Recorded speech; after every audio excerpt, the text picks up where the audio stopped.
Assalamualaikum warahmatullahi wabarakatuh. Yang terhormat Ibu Kepala Sekolah SDN 4 Kedung Tuban, yang saya hormati seluruh teman-teman guru dari SDN 4 Kedung Tuban.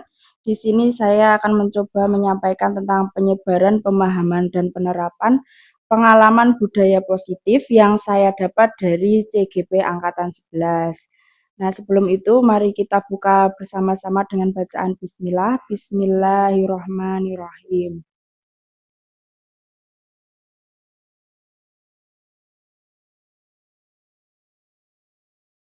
Pertama yang ingin saya paparkan di sini adalah konsep inti budaya positif. Nah, di sini saya mendapatkan pembelajaran tentang bagaimana perubahan paradigma belajar, kemudian motivasi perilaku manusia, disiplin positif, kemudian posisi kontrol guru, posisi kita di depan murid atau di dalam kelas itu sebagai apa, kemudian nilai-nilai kebajikan, kemudian keyakinan kelas, kebutuhan dasar manusia, dan yang terakhir adalah segitiga restitusi.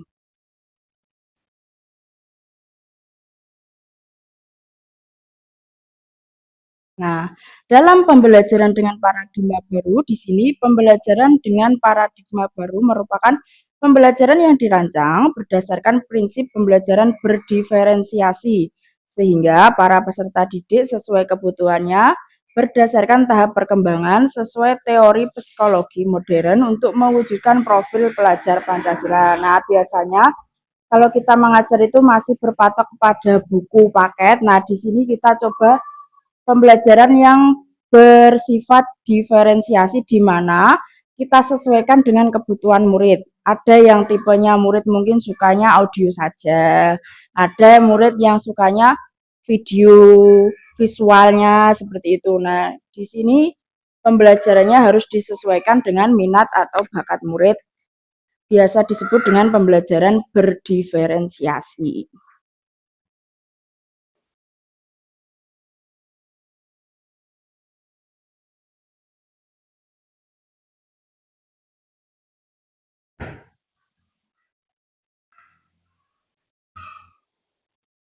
Di sini ada miskonsepsi tentang teori kontrol. Nah, ilusi guru dalam mengontrol murid biasanya kita tidak dapat memaksa murid berbuat sesuatu jikalau murid tersebut memilih untuk tidak melakukannya. Nah, kemudian ada ilusi bahwa semua penguatan positif efektif dan bermanfaat. Penguatan positif, bentuk-bentuk kontrol dalam jangka tertentu, murid menyadari dan mencoba menolak. Bisa jadi murid menjadi tergantung pada pendapat guru. Nah, ini biasanya murid selalu mengikuti apa yang disampaikan oleh gurunya, ataupun murid sekarang bisa menolak. Kita tidak boleh memaksa. Kemudian ilusi bahwa kritik dan membuat orang merasa bersalah dapat menguatkan karakter, menggunakan hal tersebut menuju pada identitas gagal. Selanjutnya, ilusi bahwa orang dewasa memiliki hak untuk memaksa.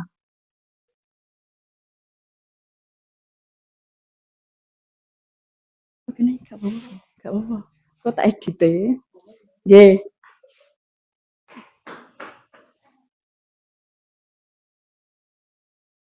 Selanjutnya, ilusi bahwa orang dewasa memiliki hak untuk memaksa. Nah, di sini perilaku memaksa tidak akan efektif untuk jangka waktu yang panjang dan sebuah hubungan permusuhan akan terbentuk. Jika kita memaksakan untuk murid melakukan sesuatu, nah itu akan menjadi permusuhan yang timbul. Selanjutnya, mengubah paradigma stimulus respon ke pendekatan teori kontrol. Nah, di sini ada stimulus respon berupa realitas atau kebutuhan kita sama, kemudian teori kontrolnya adalah kebutuhan atau realitas kita berbeda. Selanjutnya, semua orang melihat hal yang sama. Teori kontrolnya, setiap orang memiliki gambaran berbeda. Selanjutnya, kita mencoba mengubah orang agar berpandangan sama dengan kita, tapi teori kontrolnya kita berusaha memahami pandangan orang lain tentang dunia. Selanjutnya, perilaku buruk dilihat sebagai suatu kesalahan. Teori kontrolnya, semua perilaku memiliki tujuan. Orang lain bisa mengontrol saya. Teori kontrolnya, hanya Anda yang bisa mengontrol diri Anda sendiri. Nah, seperti itu. Sampai pada saya bisa mengontrol orang lain,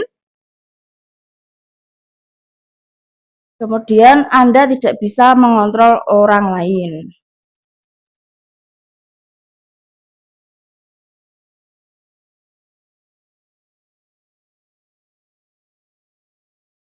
Selanjutnya, kita masuk pada disiplin positif.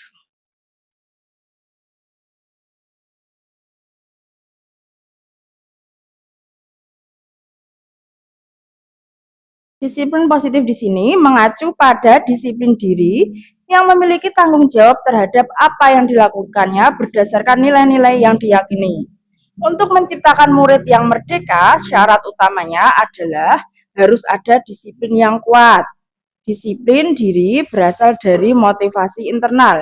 Jika kita tidak memilikinya, maka memerlukan pihak lain untuk mendisiplinkan kita atau memotivasi eksternal secara dari luar, motivasi dari luar. Selanjutnya, disiplin positif merupakan salah satu cara penerapan disiplin yang bertujuan untuk menumbuhkan kesadaran serta memberdayakan peserta didik tanpa imbalan atau penghargaan atau reward, ancaman atau hukuman. Nah, di sini penerapannya bertujuan untuk menumbuhkan kesadaran siswa atau peserta didik tanpa imbalan. Kalau kita biasanya pembelajaran itu biar anak-anak semangat, biasanya kita mengiming-iming imbalan, atau ketika anak-anak tidak mengerjakan kita ancam dengan hukuman. Nah, ini sebenarnya kurang tepat karena itu tidak menumbuhkan kesadaran tapi dilakukan berdasarkan paksaan seperti itu. Selanjutnya,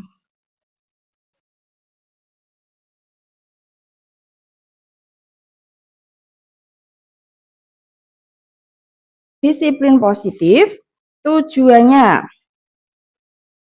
Tujuan kita adalah menciptakan murid yang memiliki disiplin diri sehingga mereka berperilaku mengacu pada nilai-nilai kebajikan universal dan memiliki motivasi intrinsik dalam perubahan perilaku ke arah yang lebih baik.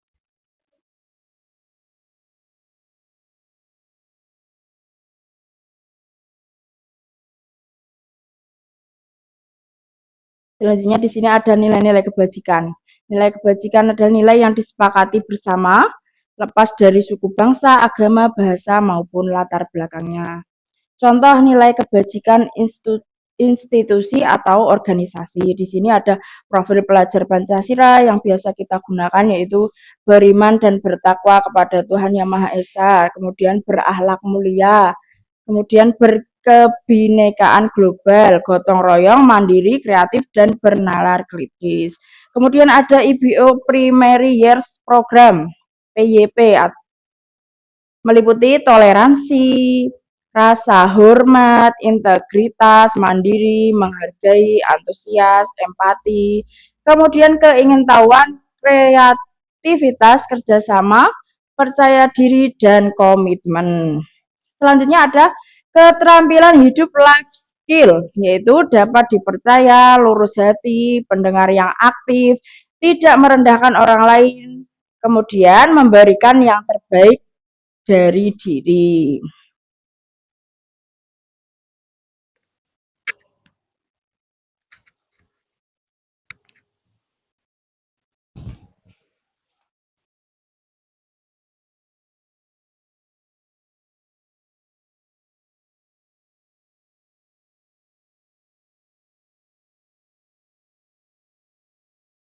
Kemudian selanjutnya, setelah nilai-nilai kebajikan,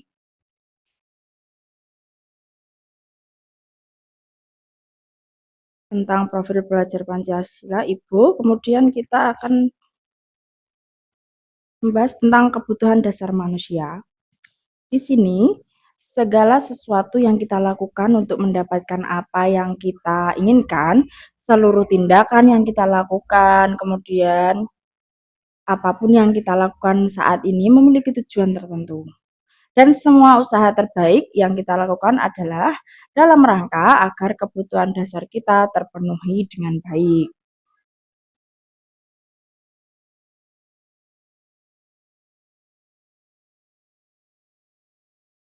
Jadi apapun yang kita lakukan itu memiliki tujuan agar kita dapat memenuhi kebutuhan dengan baik. Selanjutnya, kebutuhan dasar manusia. Di sini ada yang pertama bertahan hidup, meliputi makanan, pakaian, tempat tinggal kita saat ini, kemudian keamanan, kesehatan. Itu merupakan kebutuhan kita dalam bertahan hidup. Selanjutnya, kasih sayang dan rasa diterima. Nah, di sini meliputi rasa diterima, kemudian diperdulikan, berbagi, kerjasama, menjadi bagian dalam kelompok. Nah, itu termasuk dalam kasih sayang dan rasa diterima. Selanjutnya, kebutuhan dasar manusia yang ketiga yaitu penguasaan. Nah, penguasaan di sini meliputi harga diri, keinginan untuk dianggap, memimpin, berprestasi, diakui, dan didengar. Selanjutnya, yang keempat yaitu kebebasan. Kebebasan yaitu meliputi mandiri, memiliki pilihan, mencoba hal baru, kemudian mampu mengendalikan arah dirinya. Nah, mampu mengendalikan diri kita sendiri mau ke arah mana seperti itu. Kemudian yang kelima, kebutuhan dasar manusia yaitu kesenangan. Nah, di sini meliputi bermain, kemudian humor, rasa bahagia, kemudian antusiasme, kemudian tertawa. Nah, itu 5 kebutuhan manusia.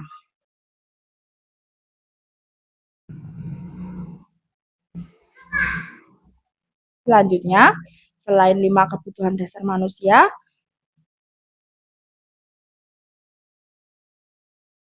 selain bertahan hidup, kasih sayang, selanjutnya adalah motivasi perilaku manusia. Nah, di sini adalah motivasi kita dalam berperilaku sehari-hari itu. Yang pertama, mau untuk menghindari ketidaknyamanan atau hukuman. Nah, tanpa disadari motivasi kita sehari-hari itu adalah untuk menghindari ketidaknyamanan atau hukuman. Kemudian untuk mendapatkan imbalan atau penghargaan dari orang lain. Nah, ini juga adalah salah satu motivasi kita dalam berperilaku untuk mendapatkan imbalan atau penghargaan dari orang lain. Selanjutnya, untuk menjadi orang yang mereka inginkan. Nah, kita biasa melakukan apa sehari-hari itu adalah juga biasanya kan untuk menjadi apa ya yang kira-kira orang lain inginkan terhadap kita. Nah, seperti itu. Kemudian juga untuk menghargai diri sendiri dengan nilai-nilai yang mereka percaya. Nah, itu motivasi perilaku manusia.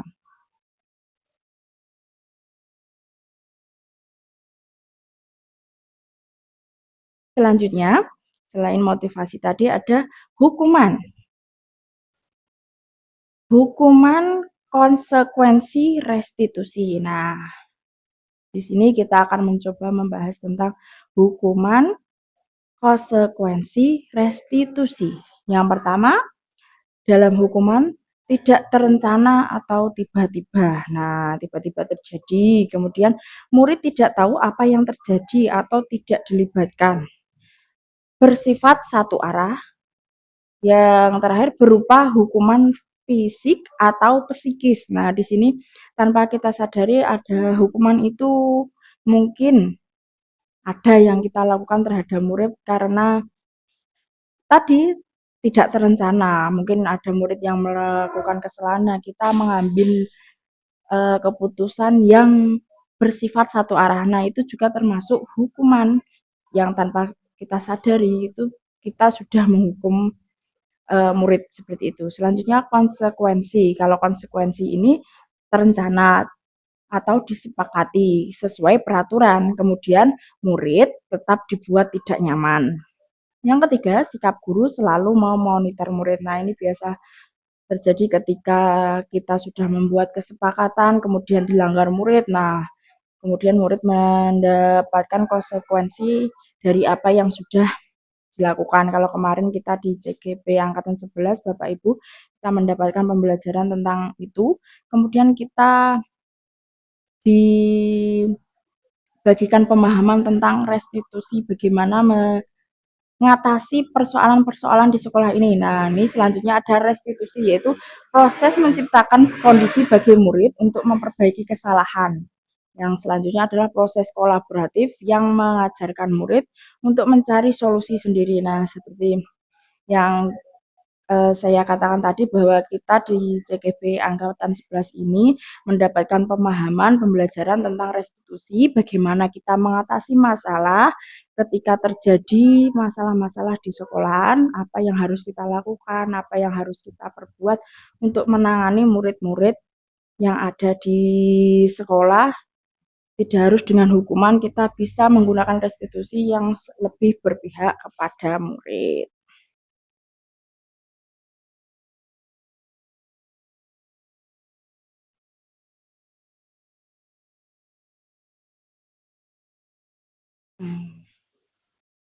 Oh, iki cek terus cek ngene iki kok.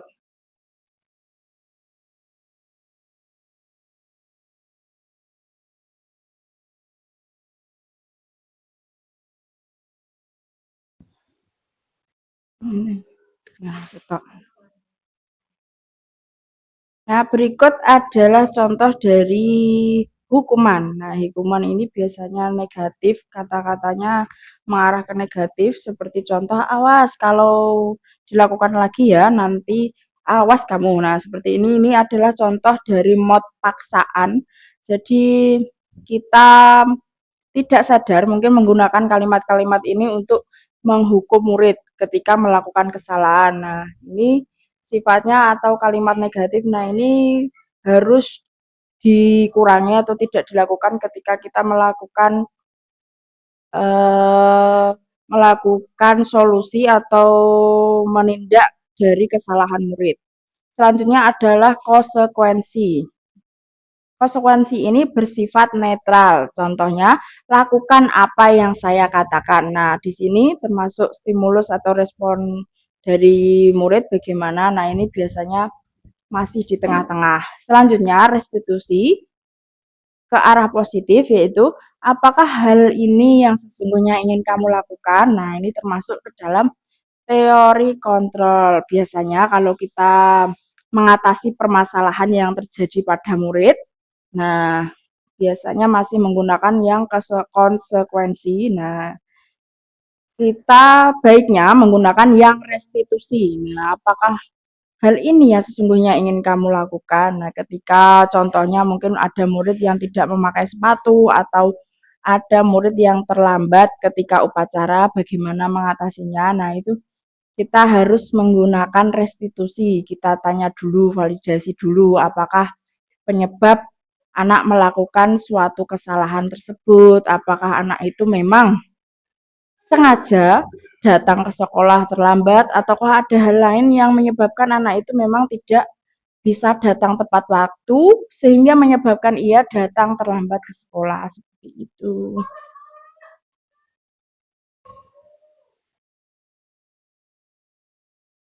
Selanjutnya,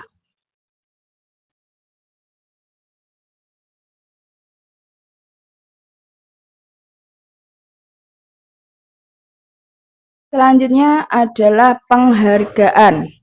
Penghargaan maupun hukuman adalah cara-cara mengontrol perilaku seseorang yang menghancurkan potensi untuk pembelajaran yang sesungguhnya. Nah, biasanya ini kita gunakan untuk lebih memotivasi siswa dalam mengerjakan tugas atau penilaian agar lebih semangat. Ya, ternyata ini memiliki dampak yang kurang baik. Penghargaan memiliki dampak yang kurang baik, diantaranya yang pertama, penghargaan tidak efektif. Yang kedua, penghargaan merusak hubungan. Yang ketiga, penghargaan mengurangi ketepatan. Yang keempat, penghargaan menurunkan kualitas.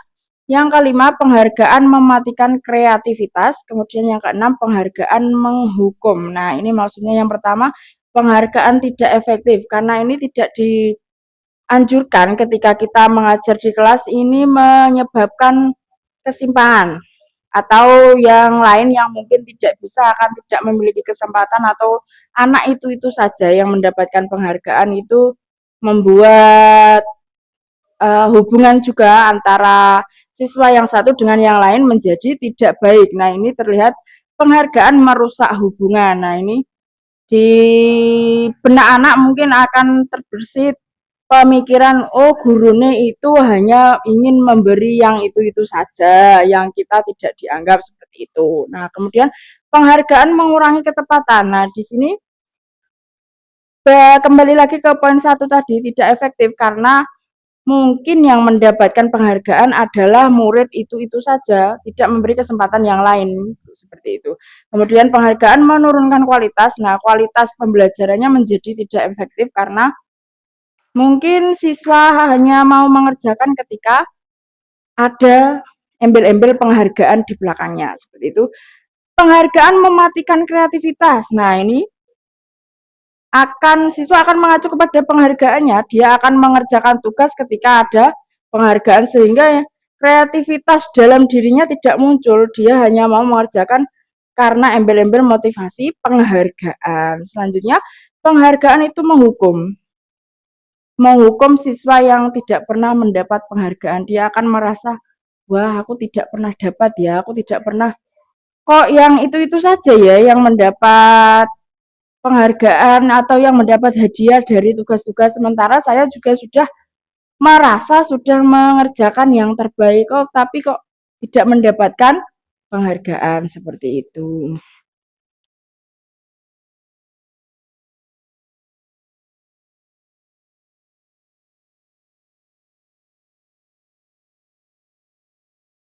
Selanjutnya setelah penghargaan ada juga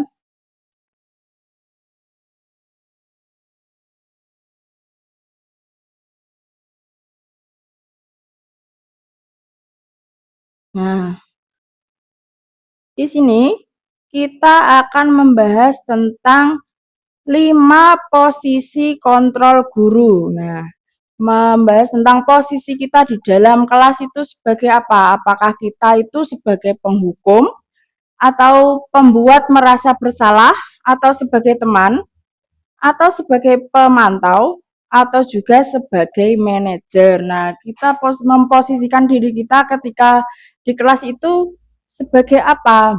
Atau sebagai penghukum yang mungkin bersifat satu arah tadi ya, hanya tidak berpihak kepada murid kalau penghukum itu.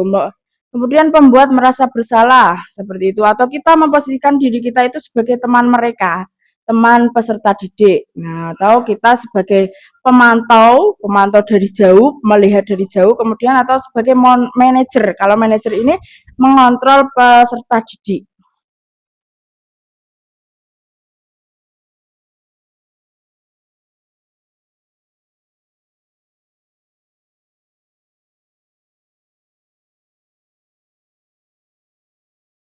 Nah, berikut contoh penerapan 5 posisi kontrol guru. Contoh ada kasus siswa tidak memakai atribut lengkap saat upacara bendera. Nah, ini ketika kita memakai atau memposisikan diri sebagai penghukum, kita akan mengatakan lari mengelilingi lapangan 2 putaran. Nah, ini termasuk kita memposisikan sebagai penghukum. Kemudian selanjutnya, atau kita mungkin membuat posisi sebagai pembuat merasa bersalah. Nah, contoh yang dikatakan adalah sudah berapa kali diberitahu, kenapa kamu selalu membuat kecewa ibu. Nah, ini membuat kata-kata yang sekiranya ketika anak mendengarkan itu merasa bersalah dengan apa yang mereka lakukan. Nah, ini merupakan posisi kontrol kita. Terkadang kita mungkin akan menjadi penghukum ketika anak melakukan pelanggaran atau kesalahan di dalam sekolah. Ini contohnya tadi tidak memakai atribut lengkap. Kita mau membuat penghukum dengan cara menyuruh anak peserta didik dengan lari mengelilingi lapangan 2 putaran. Atau kita mau memposisikan dengan membuat anak tadi merasa bersalah dengan kata-kata yang menyentuh hatinya. sehingga anak-anak itu sadar kalau perbuatan yang dia lakukan itu salah.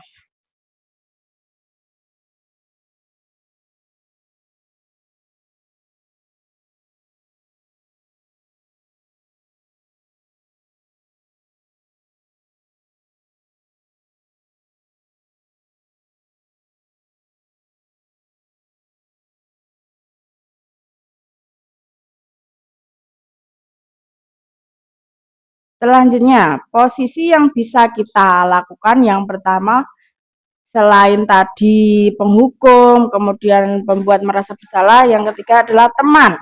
Nah, misalnya ini yang bisa kita katakan ketika murid tidak memakai atribut lengkap. Ayo dong ikuti aturan sekolah. Ya sudah tidak apa-apa, lain kali tolong jangan diulangi. Nah, ini kita memposisikan sebagai teman-teman yang memaklumi ketika peserta didik tidak memakai atribut lengkap. Nah, yang bisa kita katakan adalah seperti itu. Ayo dong, ikuti aturan sekolah ya. Sudah tidak apa-apa, tapi lain kali tolong jangan diulangi. Nah, itu harapan kita sebagai teman untuk memaklumi mungkin karena ada suatu hal yang buat peserta didik tidak memakai atribut lengkap. Atau kita hanya sebagai pemantau. Nah, kalau pemantau yang bisa dikatakan adalah kamu sudah melanggar peraturan sekolah.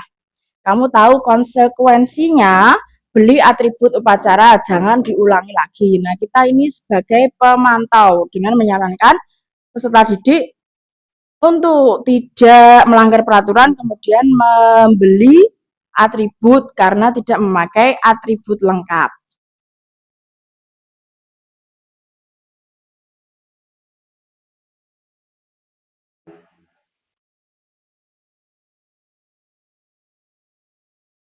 Selanjutnya, posisi kontrol yang terakhir yaitu sebagai manajer.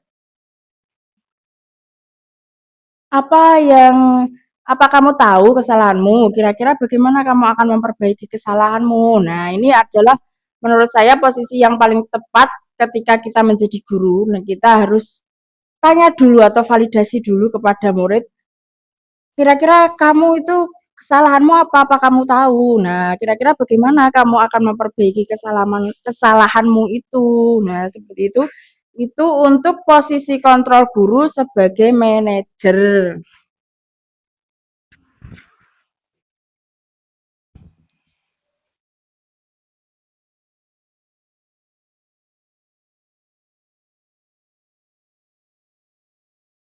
Nah, Bapak Ibu, selanjutnya di sini ada contoh-contoh dari posisi kontrol. Mungkin Bapak Ibu bisa membantu saya di sini. Kira-kira di depan ini termasuk posisi kontrol apa ya? Di sini ada kata-kata, saya kecewa sekali dengan kamu. Nah, silakan Bu Iin, Bu Mul. Mungkin ada yang ingin menyampaikan, kira-kira ini posisi kontrol apa? Saya kecewa sekali dengan kamu. Nah, itu kira-kira posisi kontrol apa? Apakah ya manajer? Apakah betul manajer? Kita baca lagi ya. Saya kecewa sekali dengan kamu. Nah, kira-kira ini membuat membuat yang kita bicarakan ini merasa bersalah atau malah bagaimana? Ada yang menjawab penghukum, ada yang menjawab pembuat merasa bersalah. Nah, kita next dulu ya.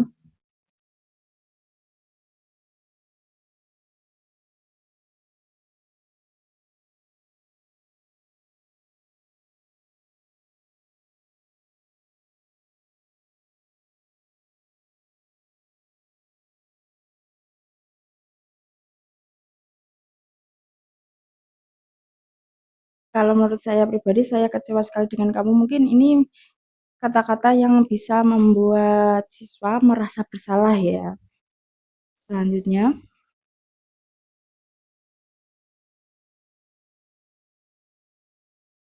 kamu tidak pernah benar melakukannya. Nah, kalau kita mungkin sebagai murid mendengar kata kamu tidak pernah benar melakukannya itu berarti posisi gurunya sebagai apa ya? Kira-kira posisi kontrol guru di situ sebagai apa?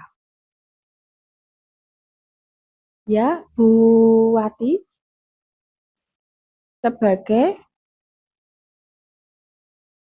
sebagai penghukum. Nah, mungkin ya betul sekali ini kalimat-kalimat ketika kita memposisikan sebagai penghukum ya. Maaf Bu Ati, mungkin suaranya tidak terdengar di sini karena saya memakai mikrofon di sini ya. Mungkin tidak terdengar di kamera, tapi Bu Ati di sini menjawab sebagai penghukum. Selanjutnya,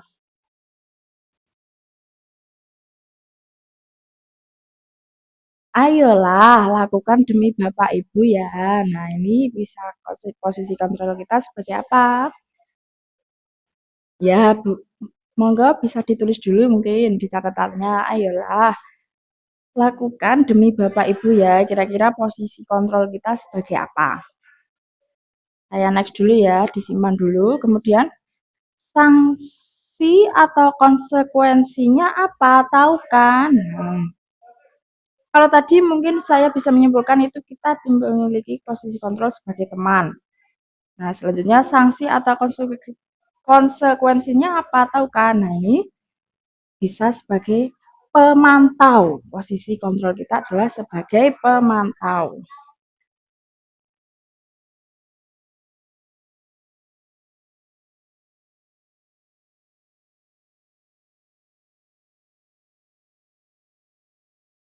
Kemudian posisi kontrol apakah aku di sini ada kata-kata apa rencanamu untuk menyelesaikan masalah ini? Nah, ini merupakan kata-kata yang biasa kita gunakan ketika kita memposisikan diri sebagai ya Bu, betul sebagai manajer. Nah, kontrol kita contohnya kata-katanya itu seperti itu. Apa rencanamu untuk menyelesaikan masalah ini?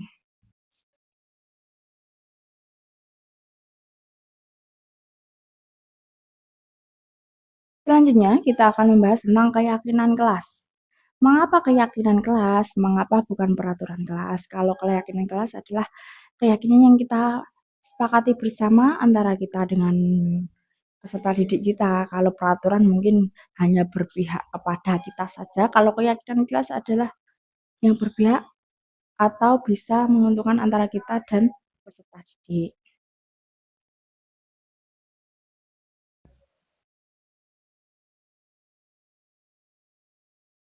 Pembentukan keyakinan kelas. Nah, di sini pembentukannya yang pertama bersifat kuantitatif.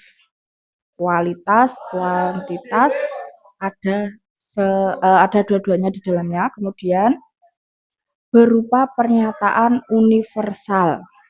Dalam artian itu mencakup semuanya atau umum seperti itu. Tidak berpihak atau menguntungkan semua orang. Kemudian yang ketiga dibuat dalam pernyataan positif, bukan negatif ya. Kalau negatif tadi cenderung ke hukuman. Nah, kalau keyakinan kelas ini bersifat positif. Misalnya, jangan membuang sampah sembarangan, itu kalimat negatif. Bisa kita ubah menjadi buanglah sampah pada tempatnya. Nah, itu akan berubah menjadi positif. Kemudian yang selanjutnya sedikit saja agar mudah diingat. Kata-katanya itu sedikit saja, simpel saja, jangan banyak ya. Karena kalau banyak yang bingung juga kita membuatnya, kemudian membingungkan peserta didik juga. Selanjutnya, sesuai dengan kondisi kelas dan sekolah. Nah, mungkin antara kelas 1 dengan kelas 6 berbeda, memiliki keyakinan kelas yang berbeda pula. Kemudian,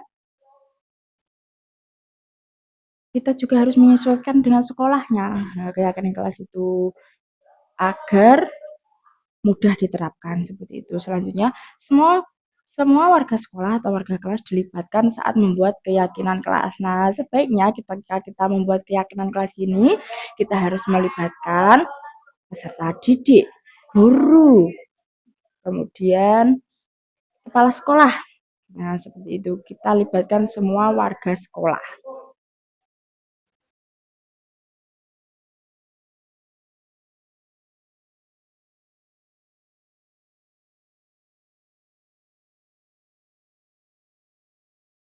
Selanjutnya, kita akan mempelajari tentang segitiga restitusi seperti yang saya singgung di depan tadi. Sebaiknya kita sebagai guru ketika menangani masalah-masalah siswa dengan menggunakan Segitiga restitusi. Segitiga restitusi seperti apa? Nah, di sini suatu proses dialog yang dijalankan oleh guru agar dapat menghasilkan murid yang mandiri dan bertanggung jawab.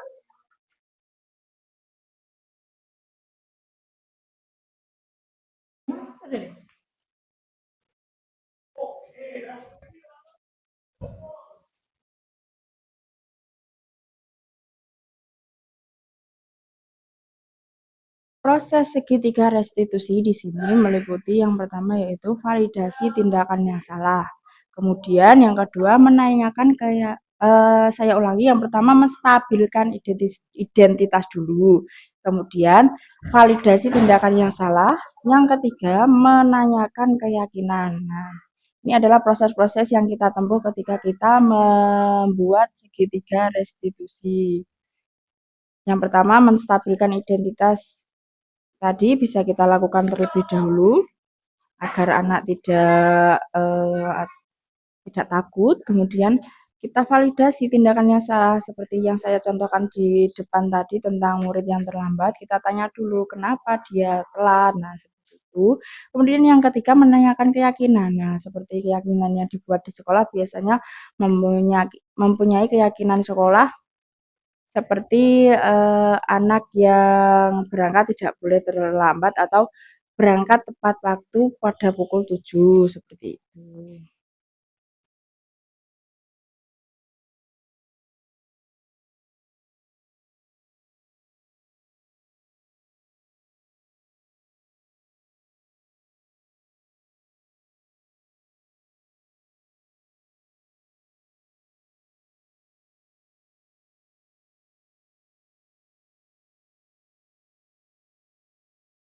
Nah, yang pertama prosesnya yaitu menstabilkan identitas. Pada tahap ini, berdasarkan prinsip membuat kesalahan adalah sebagian dari proses pembelajaran. Kemudian menggeser identitas murid dari identitas gagal ke sukses. Selanjutnya, jangan mengkritik murid yang sedang mengalami identitas gagal. Nah, kemudian pernyataannya, yang pertama, membuat kesalahan sesuatu yang wajar. Nah, ini adalah contoh-contoh pertanyaan yang bisa kita gunakan ketika anak membuat kesalahan. Bahwa setiap manusia itu tidak ada yang sempurna, bahwa setiap orang pasti pernah melakukan salah, seperti itu. Kita bisa memperbaiki masalah ini. Selanjutnya yang keempat, saya tidak menanyakan kesalahannya, tetapi fokus memperbaiki masalah ini. Misalnya tadi ketika anak-anak ramai di kelas atau ada yang terlambat ketika upacara, nah untuk menanyakan kesalahannya itu tidak kita tanyakan, tapi kita lebih fokus menanyakan bagaimana dia memperbaiki masalah ini, bagaimana agar dia tidak terlambat lagi untuk besoknya. Nah, seperti itu.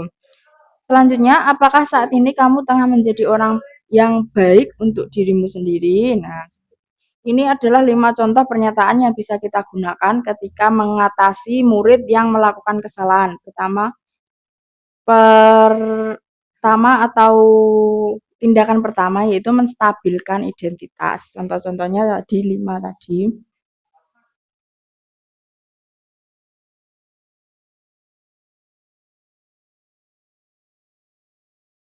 Selanjutnya yang kedua, validasi tindakan yang salah.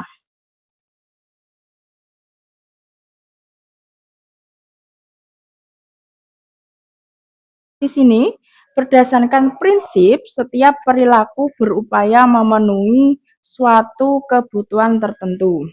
Kemudian, guru akan bergeser dari pemikiran stimulus respon menjadi proaktif. Selanjutnya, mengenali dan mengakui kebutuhan murid ini dapat memperbaiki hubungan dengan murid. Selanjutnya, pertanyaan atau pernyataan disampaikan dengan nada suara tidak menghakimi atau memojok. Nah, ini ketika kita menggunakan pertanyaan ataupun pernyataan tidak menggunakan suara yang tinggi sehingga mengakibatkan murid malah menjadi takut dan tidak bicara dengan sejujurnya kepada kita apa yang sedang terjadi seperti itu. Kemudian pertanyaan yang bisa kita utarakan dalam tahap validasi tindakan yang salah. Yang pertama yaitu kamu bisa saja bertindak lebih gegabah lagi dari ini. Yang kedua, kamu bukan melakukannya tanpa suatu alasan tertentu. Yang ketiga, kamu melakukannya karena mempertahankan sesuatu yang penting. Yang keempat, mungkin kamu bisa mempelajari suatu perilaku baru yang lebih efektif. Bersediakah kamu mempelajarinya? Nah, di sini kata-katanya lebih ke motivasi agar anak tersebut tidak ciut nyalinya ketika melakukan kesalahan, tapi memotivasi agar anak mampu atau mau memperbaiki kesalahannya tersebut.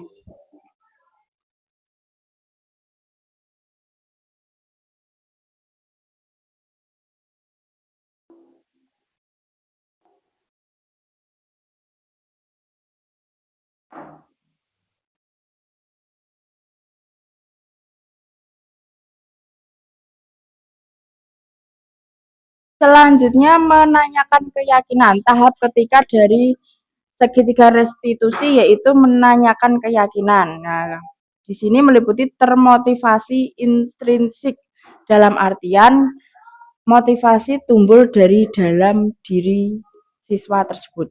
Kemudian saat perilaku tervalidasi dan identitas sukses telah stabil, maka murid telah siap mengaitkan keyakinannya dengan tindakan yang salah.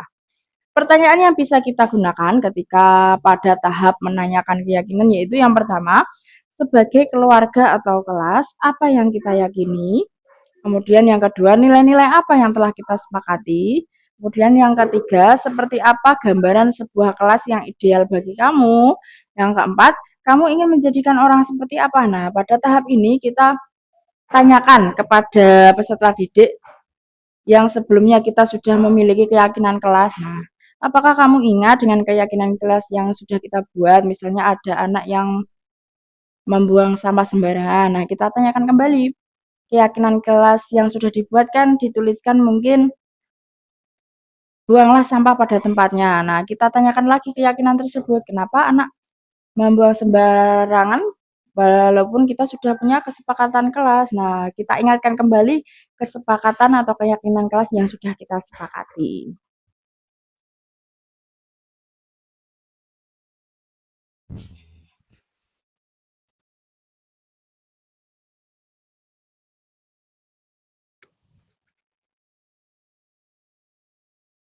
Baik Bapak Ibu, SDN 4 Kedung Tuban untuk pertemuan hari ini sebagai penutup, dalam penerapan program disiplin positif, hendaknya guru memiliki standar kepribadian profesional dan sosial yang baik, di mana guru mampu merefleksi dirinya dalam posisi kontrol saat ini, bagaimana perjalanan dirinya sebagai among atau manajer yang menuntun murid-muridnya menjadi insan yang mandiri, merdeka, dan bertanggung jawab. Demikian pertemuan hari ini, kurang lebihnya mohon maaf. Wassalamualaikum warahmatullahi wabarakatuh.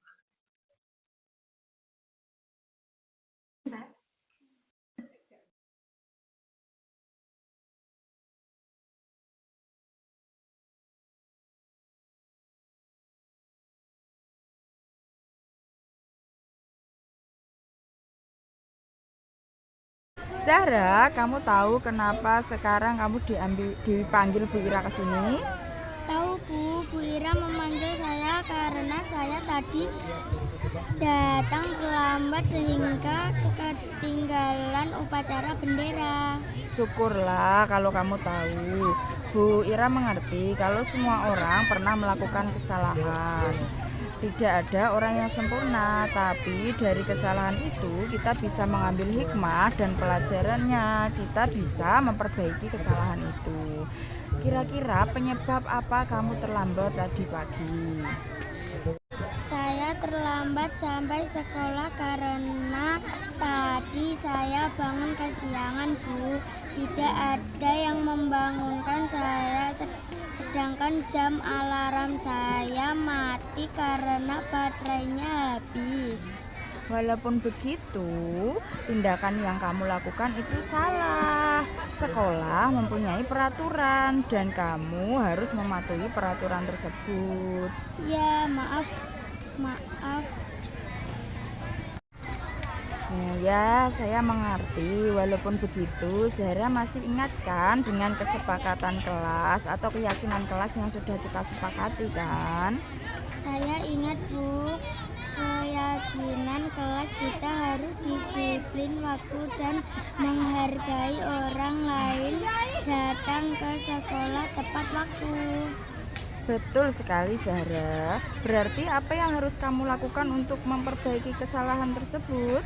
Saya akan melakukan keyakinan kelas Bu.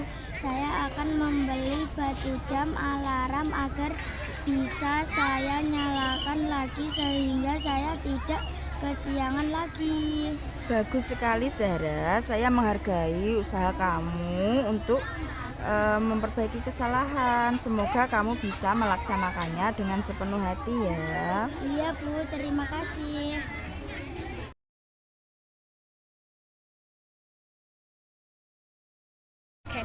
Jenny, sini Bu Ira ingin mengobrol denganmu sebentar. Iya Bu, ada apa?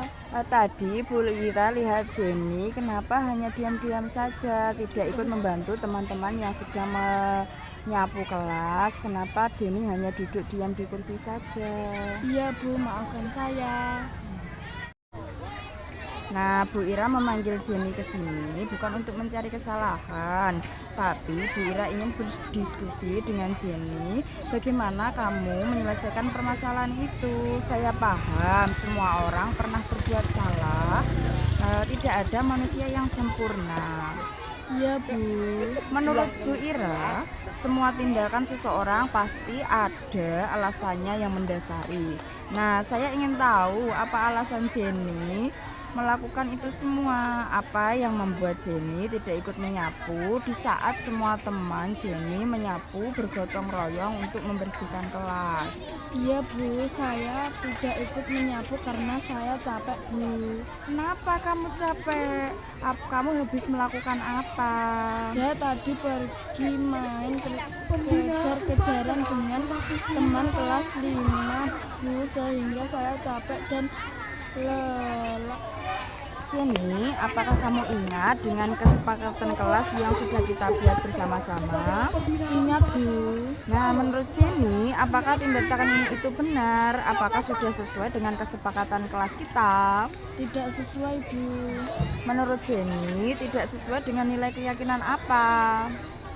Menurut saya, tindakan saya tidak sesuai dengan nilai kebajikan saling menghargai sesama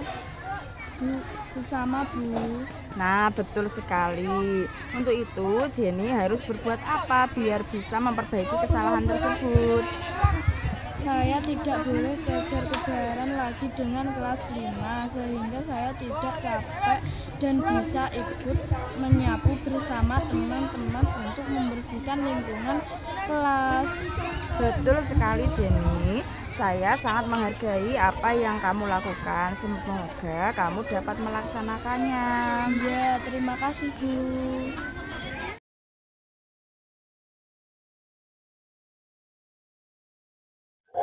Saya sangat senang diajar oleh Bu Ira. Selain pembelajaran yang menyenangkan, saya juga merasa mendapatkan solusi dari beberapa permasalahan yang saya hadapi.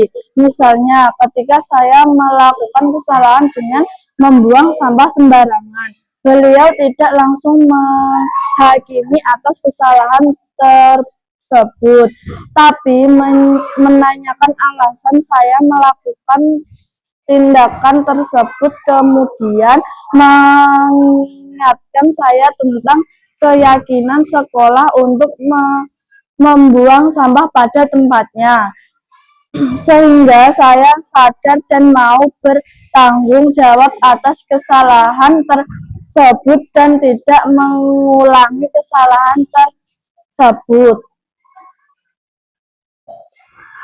Saya sangat senang mendapatkan pembelajaran dari Bu Ira, karena saya mendapatkan solusi dari masalah yang saya hadapi.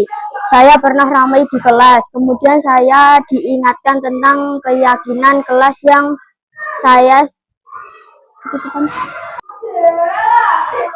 sudah saya sepakati. Kemudian saya pun belajar bertanggung jawab atas kesalahan yang saya perbuat.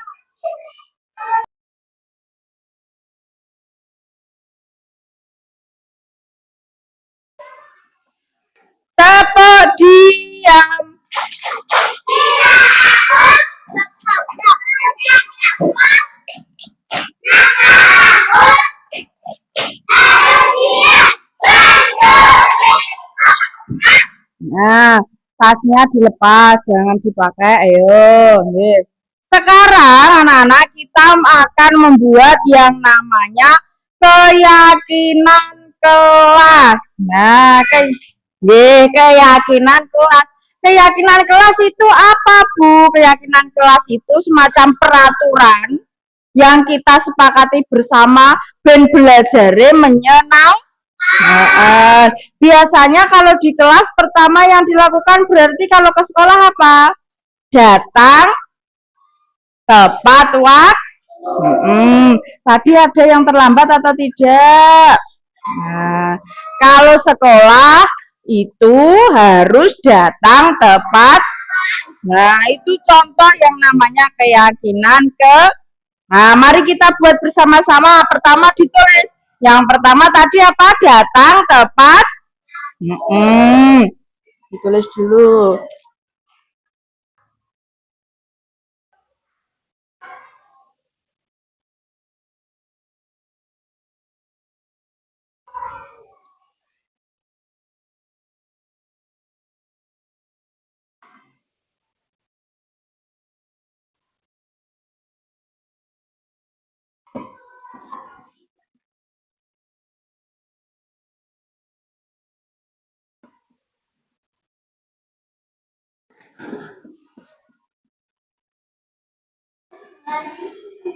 Terus yang kedua, kalau di kelas biasanya kita berdoa atau tidak? Berarti berdoa sebelum memulai pelajaran.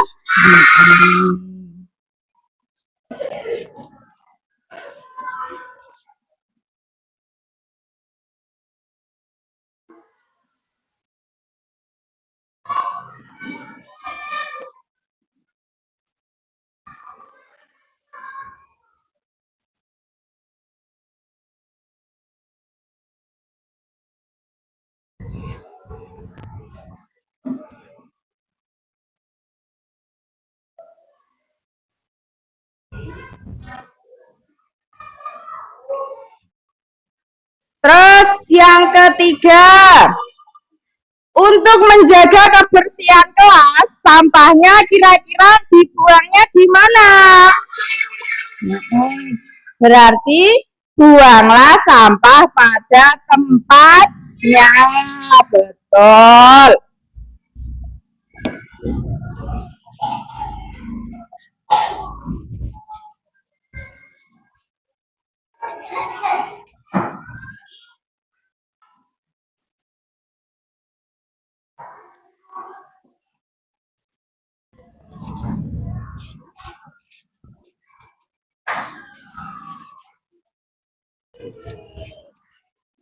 Terus lagi, ketika pembelajaran kira-kira anak-anak itu boleh makan atau minum atau tidak, Cak?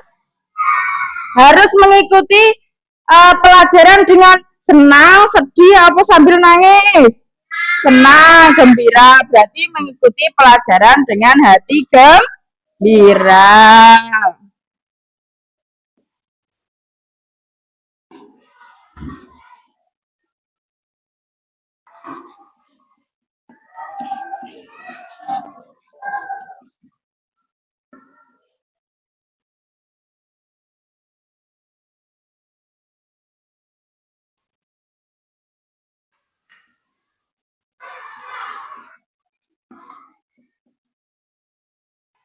Ya, ada 4 keyakinan kelas kita, nggih. Bu Ira bacakan lagi, ada 4 keyakinan kelas yang harus kita kerjakan bersama-sama. Nanti kalau anak-anak tidak mengerjakan ya harus bertanggung jawab untuk mengubah kesalahannya. Yang pertama tadi harus datang tepat waktu.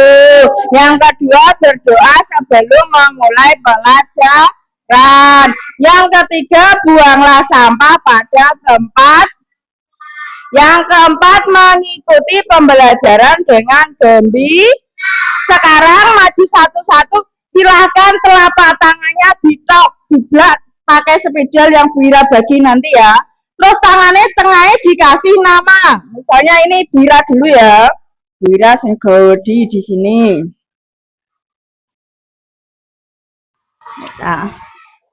Nah, ini tangannya Bu Ira besar ini gini. Nanti anak-anak di bawah sini ya. Ini ditulis Bu Ira. Nah, nanti kalau tidak muat ke atas ini ya. Ya. Maju dua-dua dulu dari Revan sama sampingnya.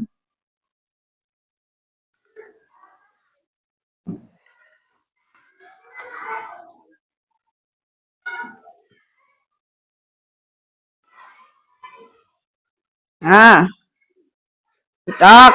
Ini deh. Terus Kaila. Warna apa? Pink. Pink apa ungu? Apa? Ungu. Terus ada sama Elsa. Sedang pora. Gantian ya. Gantian mau warna apa? Hijau. Pink. Nah, gantian kok gantian. Ntar yang lain gantian ya.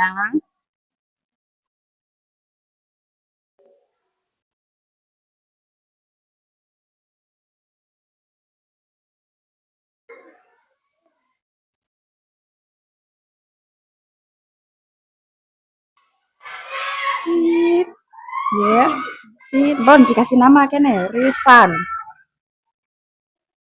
Nah, dikasih nama kene namanya. Nih, kalau sudah duduk, Van. Ya, duduk ya.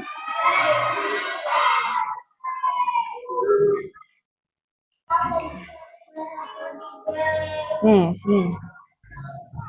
Duduk. Cuma koran deh. Tak. Saya. Tak kencang nih.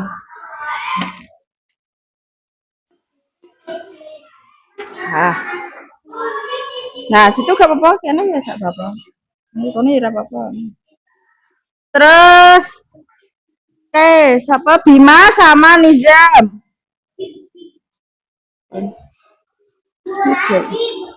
Dhuwur kene ya, Bima tinggi ning kene Bim ya.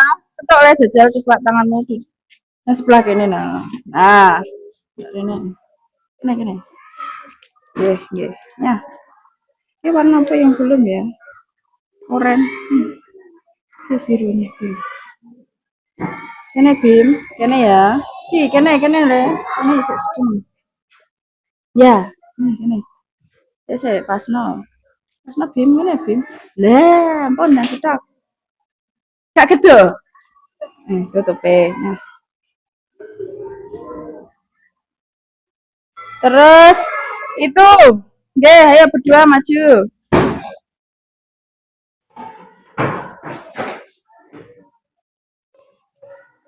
Warna apa? Oranye belum? Pink. Sini ya. Sini.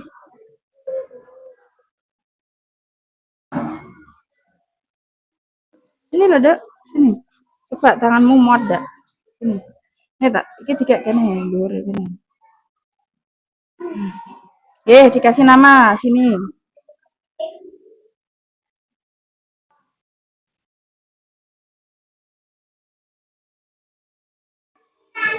Dalam Bagas.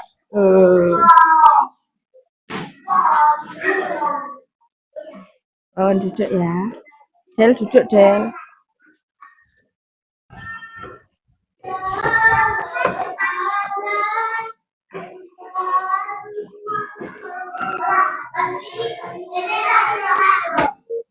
Berikut keyakinan kelas yang dibuat oleh kelas 1B.